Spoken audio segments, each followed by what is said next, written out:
Final payment for your failed restaurant building, Rachel announced, depositing $650,000. Parents got $130,000 each. Brother bought boat.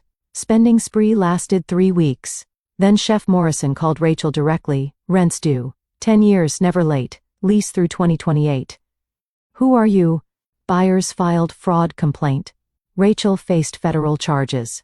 The family group chat exploded at 2:47 p.m. on a Tuesday. Rachel's message included a screenshot of a wire transfer. $650,000. The caption read, "Finally got rid of Maya's restaurant disaster. Buyers close today. Everyone's getting paid." My phone sat silent in my desk drawer. I was in a meeting with my accountant, reviewing quarterly statements for my commercial property portfolio. The restaurant building, 447 Larkin Street, a 3-story brick structure in the historic district, generated $8,500 monthly from Chef Morrison's lease. It had for 10 years. Rent received on the 1st of every month, like clockwork. I didn't see Rachel's message until 6:30 p.m. By then, my parents had already wired deposits on a Mediterranean cruise. My brother Kyle had put $15,000 down on a 32-foot sailboat. Rachel herself had booked a Tesla and scheduled consultations with 3 interior designers for her kitchen renovation. The spending spree was methodical, precise. They divided the money within hours. $130,000 to each parent, $130,000 to Kyle, $130,000 to Rachel. The remaining $130,000 was earmarked for family investments, which meant whatever Rachel decided. I stared at the screenshot for 3 full minutes. The wire transfer was real, the routing numbers visible, the timestamp clear. Someone had paid Rachel $650,000 for a building she didn't own, couldn't sell, and had no legal right to even discuss. My building. My deed. My tenant.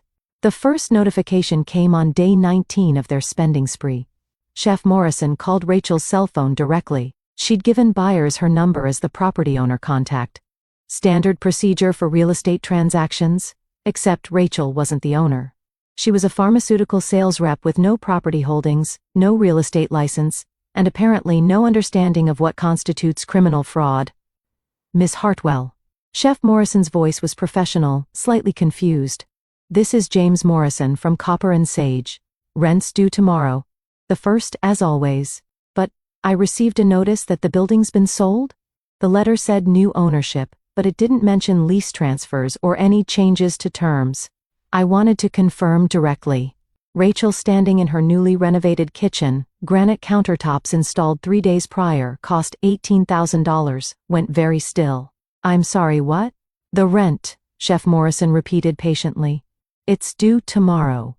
$8,500, same as the last 10 years. But this ownership notice has me concerned. My lease runs through December 2028. I need confirmation that the terms remain unchanged. Who are you? Rachel asked. There was a pause, a long one. The kind that happens when 2 people realize they're having completely different conversations. I'm your tenant, Chef Morrison said slowly. At 447 Larkin Street. I've been leasing the first 2 floors for 10 years. From Maya Hartwell. Is this not Maya Hartwell?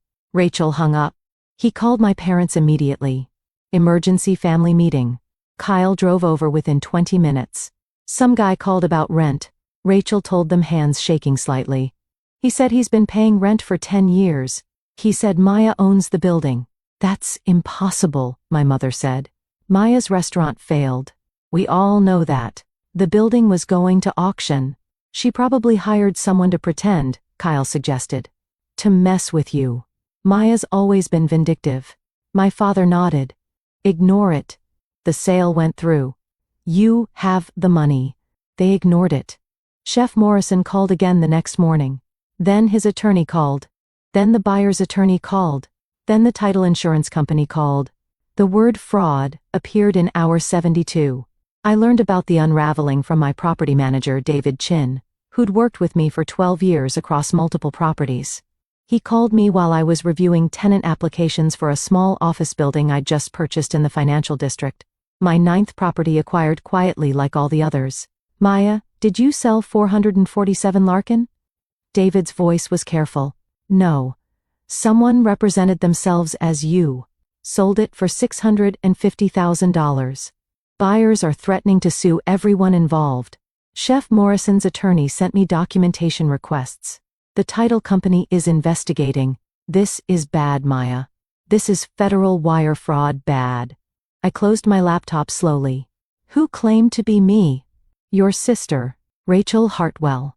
She signed documents, provided identification, deposited $650,000 3 weeks ago.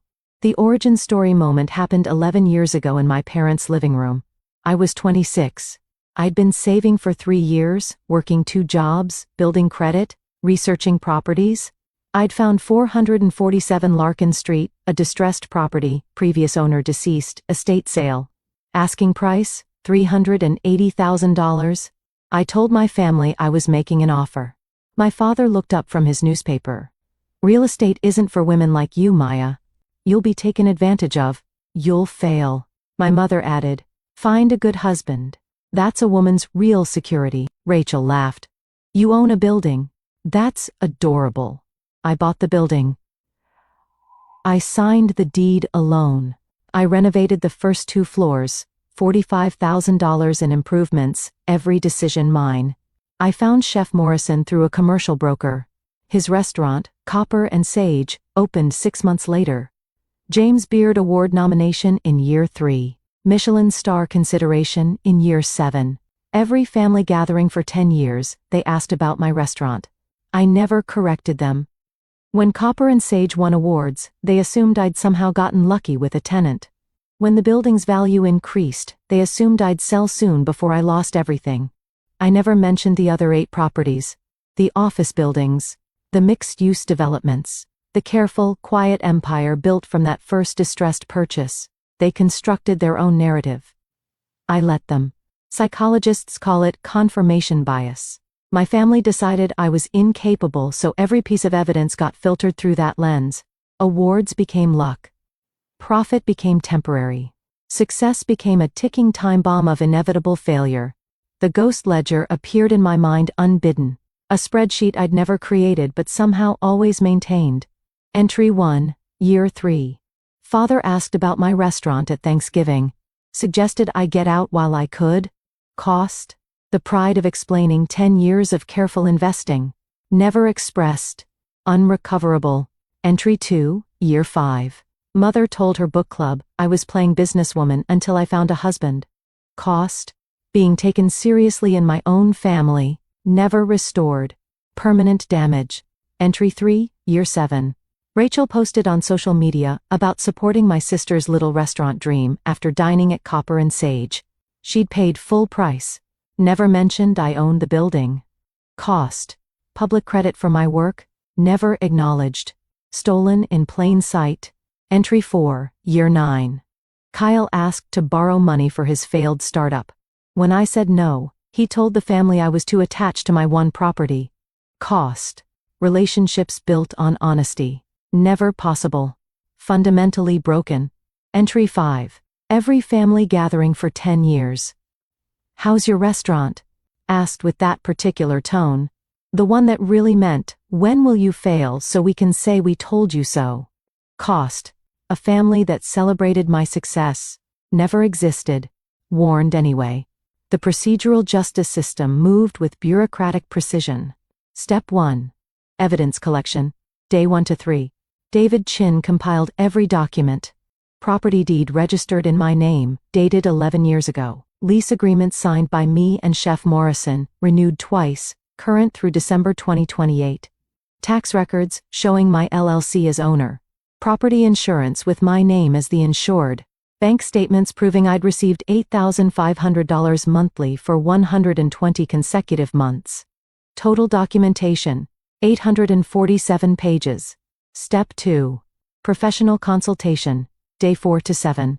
My attorney, Patricia Gomez, who'd handled my property acquisitions for 9 years, reviewed everything with her fraud litigation team. She spoke in the careful language of someone who'd seen this before. Your sister forged ownership documents, impersonated you in a real estate transaction, and deposited $650,000 obtained through false pretenses. That's wire fraud, identity theft, and real estate fraud. Federal charges are likely. Step 3. Filing process, Day 8. Patricia filed a police report, a fraud complaint with the FBI, and a civil lawsuit. She sent cease and desist letters to Rachel, my parents, and Kyle, all of whom had received money from the fraudulent sale. She notified the buyers, who were victims as much as I was. She informed the title insurance company, whose investigation had already begun. Each document was filed with tracking numbers, each receipt saved, each timestamp recorded. Step 4. Authority review, Day 9 to 21. The FBI's White-Collar Crime Division opened a case. Agent Sandra Torres reviewed the evidence systematically. Property records confirmed my ownership. Deed documents confirmed Rachel's forgery. Wire transfer confirmed, $650,000 moved based on false representations. Buyer interviews confirmed they believed they were purchasing from the legitimate owner. Chef Morrison's testimony confirmed I'd been the landlord for 10 years. The investigation was thorough, professional, devastatingly complete. Step 5. Counter evidence, Day 22 to 28. Rachel hired an attorney, $15,000 retainer, which she borrowed because she'd already spent her share of the money. Her defense was creative. She claimed I'd verbally agreed to sell, that the building was a family asset, that she'd acted in good faith.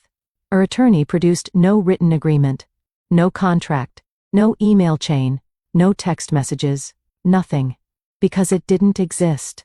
Step 6. Systematic dismantling, Day 29 to 35. Patricia's response was methodical. She submitted the original deed showing my sole ownership, the LLC formation documents showing no other members, the mortgage records showing I'd secured financing independently, the renovation receipts showing I'd paid for improvements from my accounts, the tenant correspondence showing 10 years of direct communication between me and Chef Morrison. Every claim Rachel made collapsed under documentation. Family asset? Here's the deed registered solely to Maya Hartwell. Verbal agreement? Here's 10 years of tax returns claiming rental income. Good faith. Here's the forged signature on documents claiming to be me. The dismantling took 6 days. Each day, another piece of Rachel's defense evaporated. Step 7. Formal ruling, Day 36 to 42. Agent Torres presented findings to the U.S. Attorney's Office. Her report was 127 pages. The conclusion was 3 sentences. Rachel Hartwell engaged in wire fraud and identity theft to obtain $650,000 from buyers of property she did not own. The evidence is substantial and conclusive. Federal prosecution is recommended. The U.S. Attorney agreed. Charges filed. Wire fraud, 20 years maximum. Identity theft, 15 years maximum. Conspiracy to commit fraud, 5 years maximum. My parents and Kyle were named as co-conspirators. They'd received money from a transaction they knew, or should have known, was fraudulent. Step 8. Enforcement, Day 43 to 49. FBI agents arrested Rachel at 6 a.m. on a Thursday. Handcuffs, Miranda writes the whole procedure. Kyle was arrested at his office 2 hours later. My parents surrendered voluntarily that afternoon with their attorney. The buyers received notification that the sale was void. The title insurance company began refund proceedings. Chef Morrison's lease remained unchanged. He'd never stopped being my tenant. His rent had never stopped being due. Step 9. Appeals denied, Day 50 to 90. Rachel's attorney filed motion after motion. Each one denied. The evidence was too strong. The crime too clear. The documentation too complete. Bail was set at $100,000 each. They couldn't make it. The money was spent. Cruise booked, boat purchased, renovations completed. Assets were frozen. Accounts emptied by their spending spree. They stayed in custody awaiting trial. The consequences cascaded with mathematical precision. Criminal. Rachel faced 15 to 40 years federal prison. Prosecutors offered a plea. 10 years full restitution. He took it. Kyle got 7 years. My parents received suspended sentences. 5 years probation conditional on repayment. Civil. The buyers sued for return of their $650,000 plus damages. Patricia filed liens against Rachel's house, Kyle's assets, my parents' retirement accounts. Everything they owned was subject to seizure. Financial. Rachel's house went into foreclosure. She'd missed payments after spending her windfall. Kyle's boat was repossessed. My parents' lifestyle collapsed. The Mediterranean cruise went unattended. Deposits lost. Professional. Rachel lost her pharmaceutical sales position. Her company didn't employ convicted felons. Kyle's consulting business evaporated. Clients don't hire people convicted of fraud. Social. The local newspaper covered the story. Woman fraudulently sells sister's building for $650,000, faces federal charges. The comments section was brutal. How do you not know you don't own a building? 10 years of rent payments, and they thought it was abandoned? The greed is staggering. Their friends distanced themselves. Their neighbors avoided them. Their social circle evaporated. I attended none of the hearings. Patricia represented me completely. I continued managing my properties. Continued depositing Chef Morrison's rent on the first of each month. Continued building my portfolio. Property number 10 closed 2 months after Rachel's arrest. A small mixed-use building near the university. Good bones needs work. I'll renovate next spring. 6 months later, I stood in Copper and Sage for dinner. Chef Morrison had invited me personally. A thank you for the stability of our 10-year partnership. The Michelin inspector had visited twice last month. The recommendation looked good. Your sister really thought she could sell my lease out from under me, Chef Morrison said, shaking his head. 10 years, Maya. I've been paying you rent for 10 years. How did she think that would work? I smiled. She thought the building was a failed restaurant. He thought I was struggling. She thought she was rescuing a bad situation. But this is your business, he said, gesturing to the restaurant. You're building your vision, your investment that made this possible. No, I corrected gently. This is your business. Your James Beard nomination. Your Michelin consideration. I just own the walls. He raised his glass. To 10 more years. We toasted. The wine was excellent.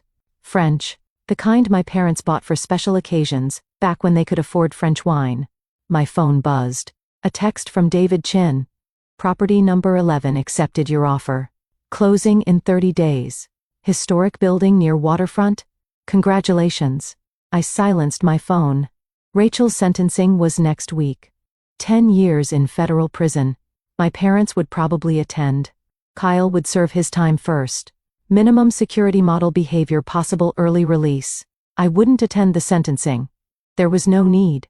The justice system had operated exactly as designed. The evidence was reviewed. The charges were filed. The guilty were convicted. The consequences were implemented. Revenge isn't rage. It's not even particularly emotional. It's just watching a system work the way it's supposed to when someone tries to steal something that isn't theirs. They wanted to sell my building. Instead, they sold their freedom. The restaurant hummed around me. Servers moved efficiently. Plates arrived at tables with perfect timing. Chef Morrison worked the room greeting regulars. 10 years of rent, never late. 10 years of partnership built on a simple foundation. I own the building. He ran the restaurant. Both of us succeeded. My family couldn't comprehend that arrangement. They needed me to fail. They needed my success to be temporary, fragile, ready to collapse. When I didn't fail on my own, they tried to make it happen. The ghost ledger had one final entry. Family who chose fraud over pride. Cost. Everything they had. Everything they'll ever have. Unrecoverable. The account is closed. The balance is 0. And from the 11 fortresses I've built, my future continues now.